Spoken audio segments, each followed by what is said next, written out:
Şu aradan göstereyim şirinlikleri. Denemiştim, başaramamıştım. Güzelliği götürüyorum.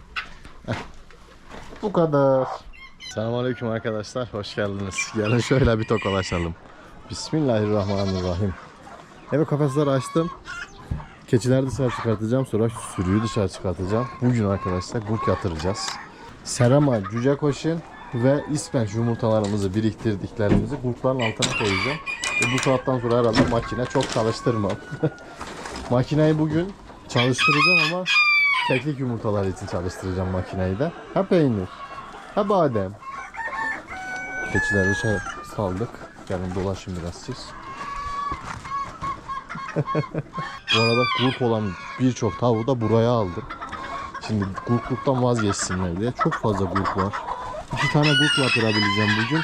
3. 4. ve 5. kurtlara artık yeri yok. O yüzden kurtları buraya aldım. Horozlarımızın yanında hızlı kurtluktan vazgeçsinler. Yumurta salsınlar.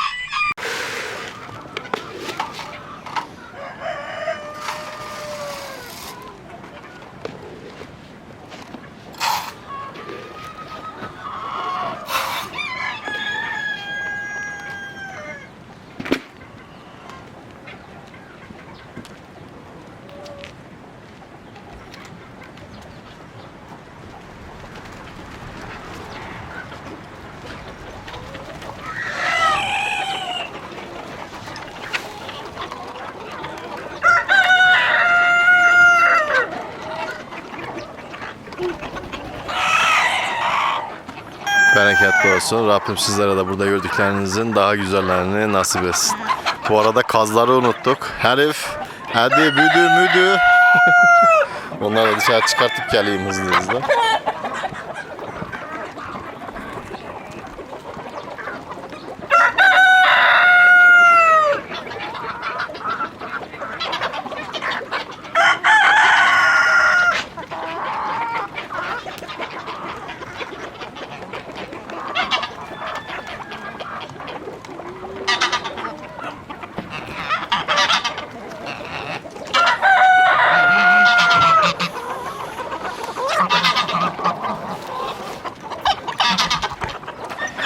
Şimdi hayvanları dışarı çıkarttık. Çok şükür bir problem görmüyorum sürüden. Hamdolsun iyiler. Biz Habeşleri alıp gelelim arkadaşlar. Habeş cinsini sürümüze tekrardan kazandırmak nasip oldu. Tabii büyütebilirsek sağlıklı bir şekilde bol bol dualarınızı bekliyorum bu konuda. Ve videolarımızı izlerken de bir beğeni atarsanız aşağıdan bir like atıp seviniriz. Gidip hızlı ben önce bir Habeşleri kutulayıp getireyim. Kafes alayım. Ondan sonra kurt yatıralım bence. İlk işimiz o olsun. Kümesteki rutin işlerimize de ara devam edeceğim. Oy projek. Yapamıyorum sensiz. Arkadaşlar civciv çıkımımız hemen bitmek üzere. Bismillah. Habeşlerimiz çıktı. Çıkım da muhtemelen devam ediyor. Şu aradan göstereyim şirinlikleri. Maşallah. Hızlı şimdi yerini alacağım. Tamam, sakin. Ama muhteşem görünüyorlar maşallah. Yeni çıkanlar da var.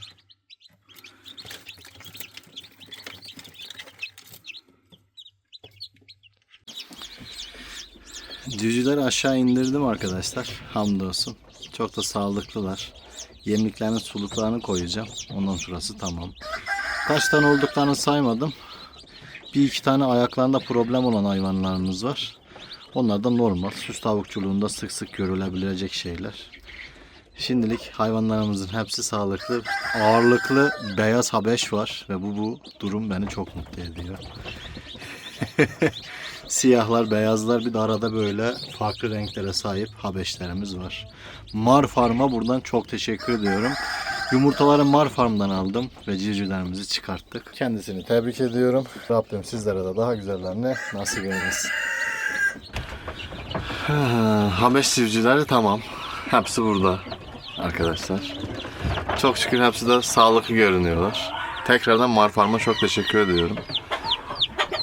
Güzel bir çıkım oldu. Civcivler de sağlıklı. Oh! Şunun tipe bak, tipe. Çok tatlılar. Habeş civcivlerini çok fazla göstermeyeceğim bu arada, onu söyleyeyim. Yani göstereceğim ama 2-3 haftada bir çekmeyi düşünüyorum Habeşleri. Güzel hayvanlar, büyüme serüvenlerini böyle kademeli takip etmemiz gerek bence sizlerle birlikte. O yüzden sağlıklı bir şekilde büyütmek nasip olsun. Bol bol dualarınızı bekliyor olacağız. İnşallah bu kez başarabilirim. 2-3 yıl önce denemiştim, başaramamıştım. Ne yapıyorsun sen orada? İstemiştim, olmamıştı. Şimdi renkli bir sürümüz olsun istiyorum. Bir kafesi komple H5 dolduralım. Hayırlısı. Ha, burada şeylerimiz var. Cüce koşinler, seramalar ve ispenç yumurtaları burada biriktirdiğimiz. Ayrı ayrı toplayıp göstermedim. Bunları 2 tane gurkun altına bir şekilde yayacağım yani. Hem cüce koşin, birini full cüce koşin yapmayı düşünüyorum. Diğerini de daha ağırlıklı ispenç ve serama dolduracağım. İspençlerimizi de seramalarımızın da kökünü kurutmak istemem. Bizim seramalar bu arada değerlidir. Yıllar evvel çok önemli bir yerden almıştım yani kaliteli bir serama takımıydı. Halen devam ediyorlar ama bir türlü üretimini yapamadım geçen yılda. Sebebi de şu, daha çok yumurtasını sattığımız için bize kalmamıştı. Ama bu yıl full üretim yapıyorum. Şu an yaptığımız üretimler de bir sürü, her kafeste birer hayvan civciv var. Şu an kümese sığacak gibi değil arkadaşlar. Hatta feriklerimi de göstereyim. 3-4 haftaya da sürüye karıştırırım burayı diye düşünüyorum. Vallahi. Hemen içeri kaçıyorlar. Bayağı kalabalık. Ama iyiler. Büyük kümes almayacak bu kadar hayvanı. Almazsa farklı alternatifler oluşturacağım tabi ama umarım alır. Hayırlısı. Kızım arkada havuz dolu ya. Havuz dolu arkada. Gidip arkada yıkansana. Kuzum burada. Güdü. Git arkada havuz var git. Git arkada havuz var Güdü. Git. Tamam. Bu arada rutin işlere başlayacağım. Bir tane Brahma'mız var.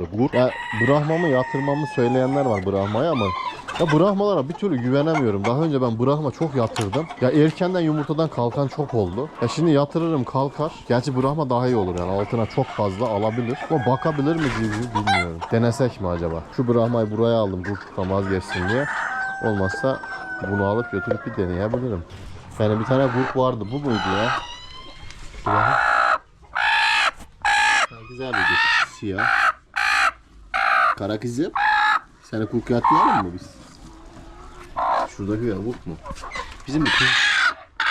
Bu muydu ya? Bir tane kumkullu vardı ben istediğim.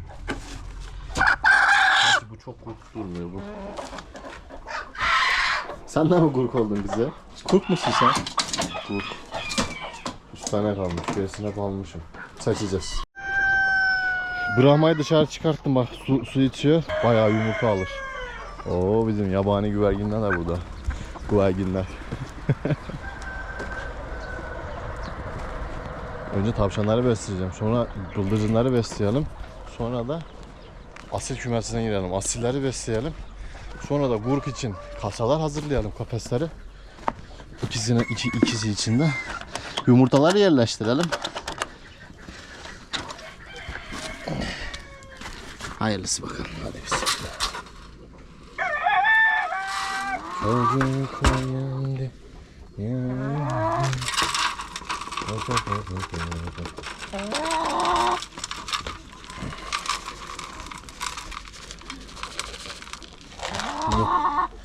Yiyin uşaklar.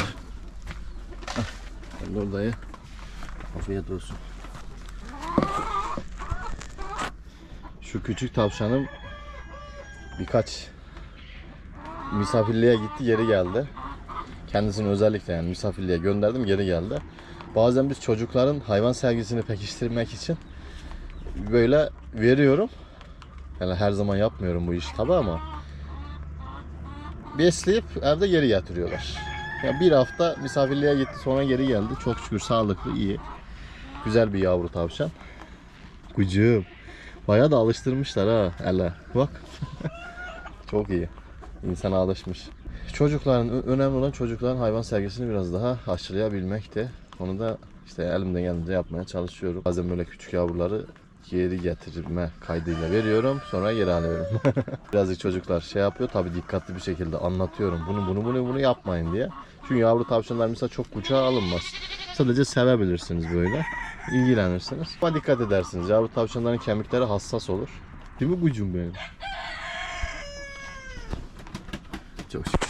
Civcivleri de bir göstereyim. Onların keyfi de yerinde. Bakayım ne yapıyorlar. Baba. 2 anne kaç tane civciv var bilmiyorum. De bayağı büyüttüler burada. Sularını, yemlerini verdik. Halen büyütüyorlar. Alamadık, çok denedik. Sopalarla çekmeye çalıştık. Ne anne tavukları alabiliyoruz. Zaten puf puf çok agresif bir tavuk. Yabani de zaten hiç dokunup çıkartamadık. Bakıyorlar civcivlere. Az büyüsünler diye bekliyoruz işte, bakalım.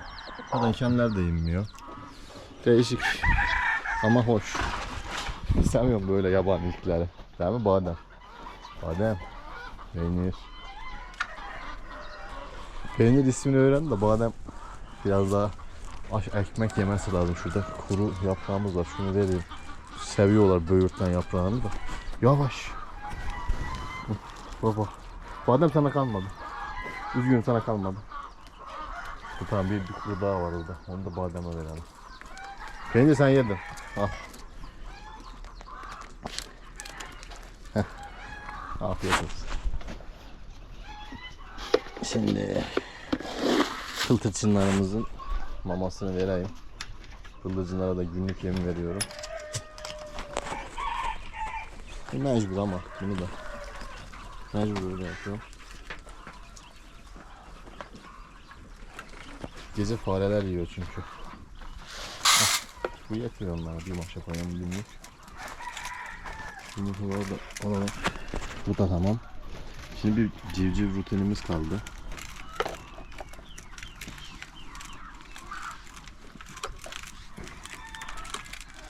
Gerçi bir yumurtalar almıyorum ya. Buralarda da var. Biraz biriksin yumurtalar. Toplayalım.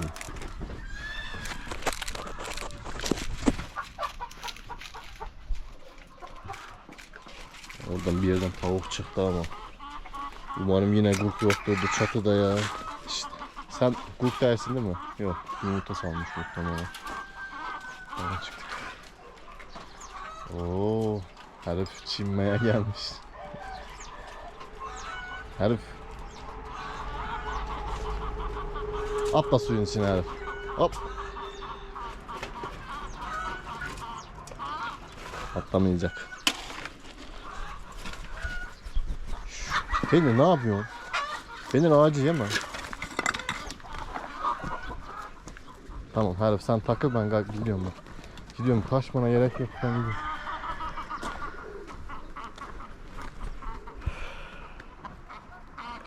Şu ara en çok neyi seviyorum biliyor musun? Eriği.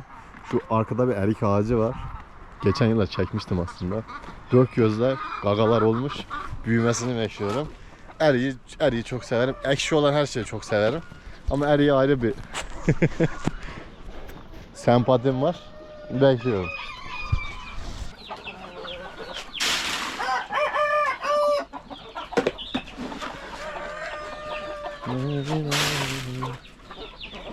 Afiyet olsun. Böyle yem sapınca bazı arkadaşlar rahatsız oluyormuş. Arkadaşlar şimdi sapıyorum, dışarı atılan yemler zaten dışarıdakiler kipiyor.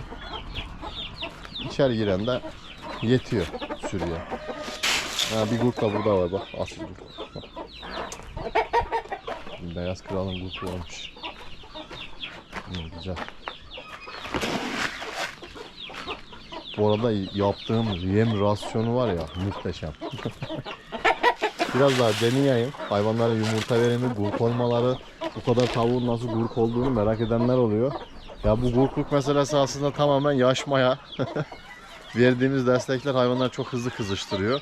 Yedirdiğim yem de gerçekten yüksek değerlere sahip bir yem rasyonu. Çok fazla yemi birbiriyle karıştırıp çok doğal bir ortam oluşturmaya çalışıyorum. İçerisinde yok hemen hemen.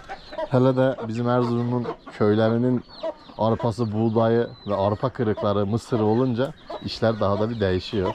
Alın asizlikler, size de azıcık atayım, oynayın. Daha çok anne tavuğun yemesi için bunlara da hafiften atıyorum. Civcivlere zaten civciv yemi ayrıca yatıracağım. Civciv rutinin halen başlamadı. Şu an hemen küçük rutinler bitti. Bir tek civciv beslemesi kaldı. Civcivleri beslememiz lazım. İlk sepetimizi yapıyoruz şimdi. Çok şey yapmayacağım zaten. Böyle otlarla.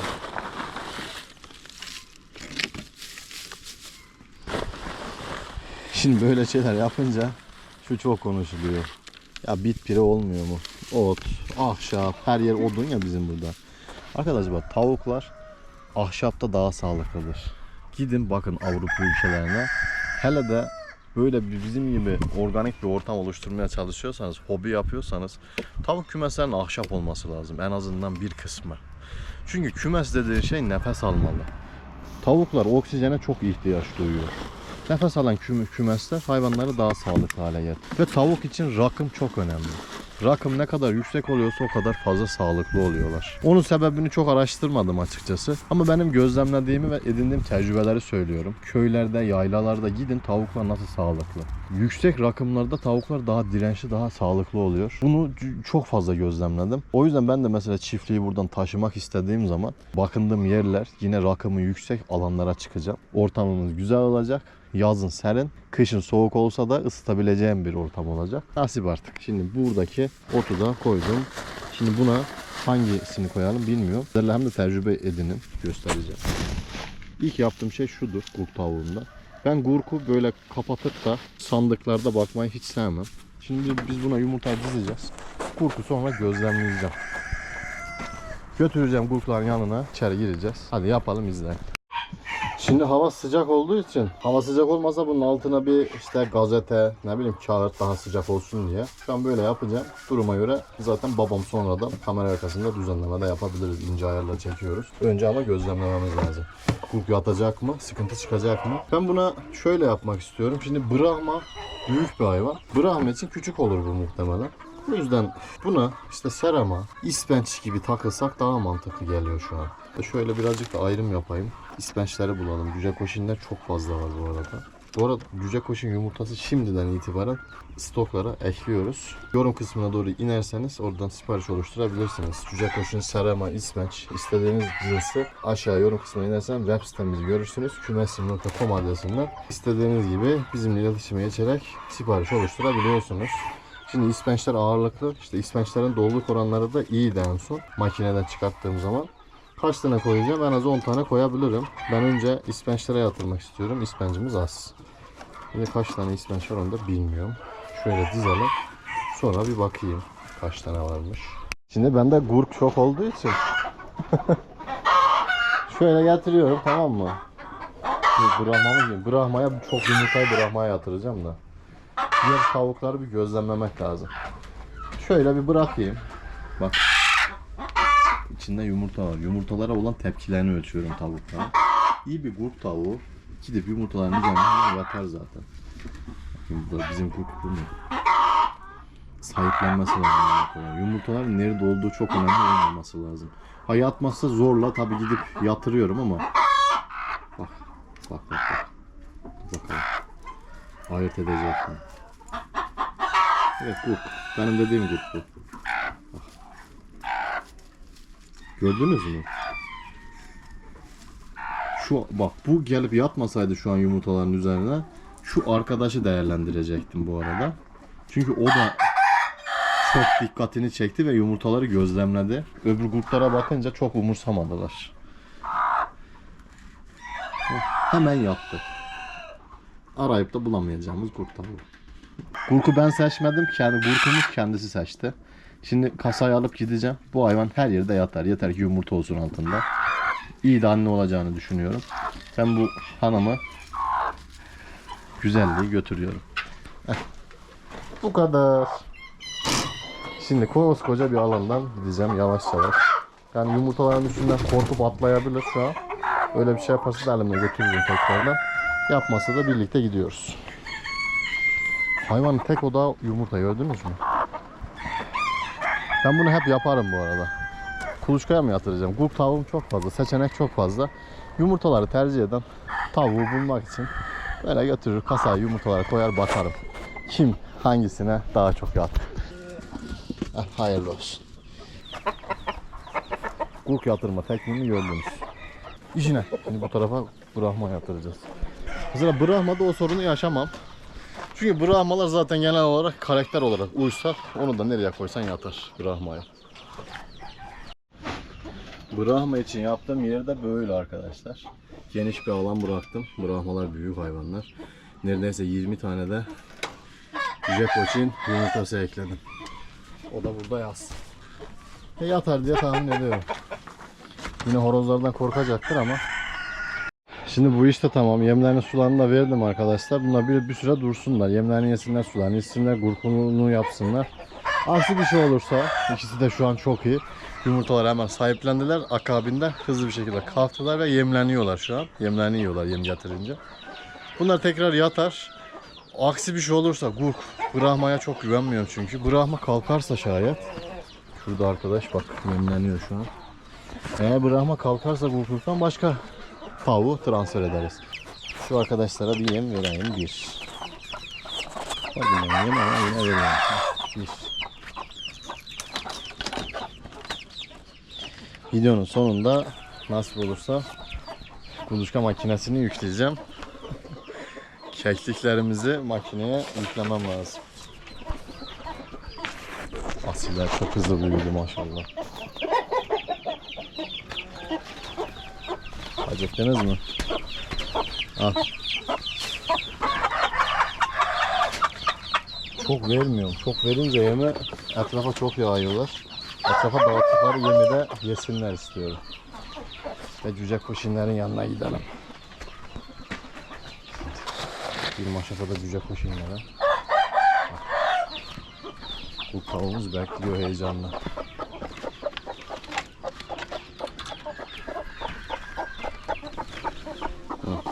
Buraya yem doluyor. Arkada yemlikleri de var. Yere dökünce rahat yiyorlar. Bir şeyin üstünde olunca civcivler küçük olduğundan anne biraz sıkıntı çıkartabiliyor civcivlere. Kayıp yaşamak istemiyoruz.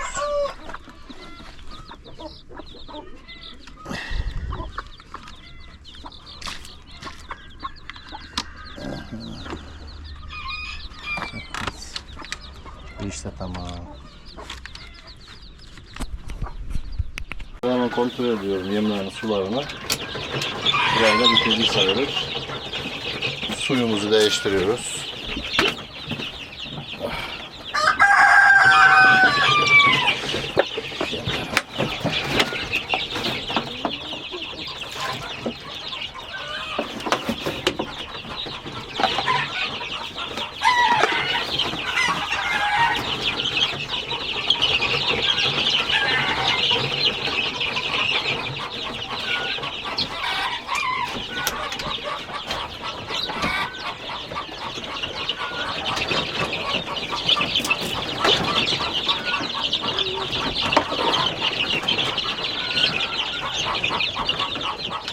Ama oradan korkmayın ya. Çok korkuyorlar. Korkmayın ya. Evet. Burayı da böyle hallediyorum. Yemleri var hepsinin. Sular eksikmiş.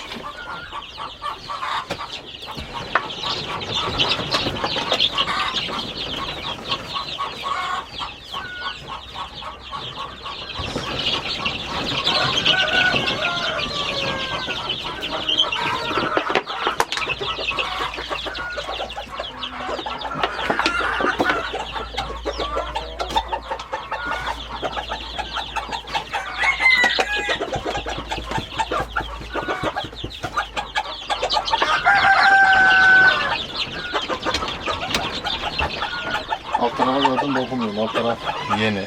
Kardeşler orada. Evet arkadaşlar bu işi de hallettik. Bitirdim.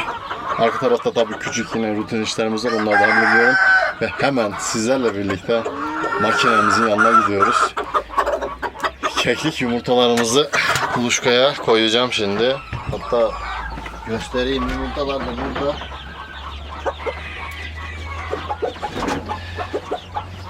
Bu kadar yumurta biriktirdik. Altta da bir o kadar var. 35 neredeyse 40'a yakın yumurta birikti kekliklerden. Hepsini makineye yükleyeceğim. Hadi gidip makineyi çalıştıralım. Bademle peynirin otunu verdim. Şimdi bir de yemini verelim. Afiyet olsun. Bugün onlarla çok ilgilenemedim. İşim vardı çocuklar. Kusura bakmayın. Keçilerle çok ilgilenemedim bugün.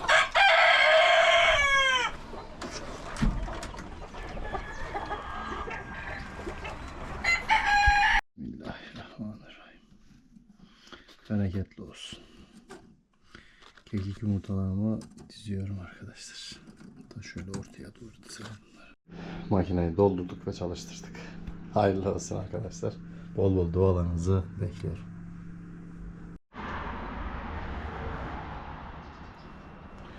Bir sonraki videoda görüşmek üzere. Kendinize iyi bakın. Hoşça kalın. Bay bay.